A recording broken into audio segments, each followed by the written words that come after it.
கட்சியில் கூட்டணி வைத்தவுடனே ஸ்டாலினால் பொறுக்க முடியவில்லை. கூட்டணி வைக்கின்ற நோக்கம் வாக்குகள் சிதறாம நமக்கு உடைய வேட்பாளர் கிடைக்க வேண்டும். திமுக என்ற தீய சக்தி மக்கள் விரோத அரசை அகற்றப்பட வேண்டுவதற்காக நாம் கூட்டணி வைக்கின்றோம். சிந்தாமல் சிதறாமல் அனைத்து வாக்குகளும் நாம் நிறுத்தப்படுகின்ற வேட்பாளர் கூட்டணி வேட்பாளர் கிடைக்க வேண்டும் என்ற நோக்கத்தின் அடிப்படையிலே நாம் கூட்டணி அமைக்கின்றோம்.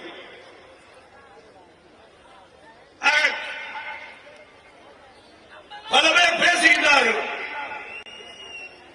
இன்றைக்கு எதிர்கட்சி வரிசையில் இருக்கின்றவர்கள் பேசுகின்றார்கள்.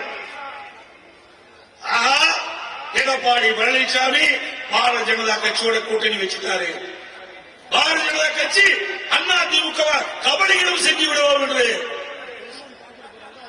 அண்ணா திமுக ஒண்ணு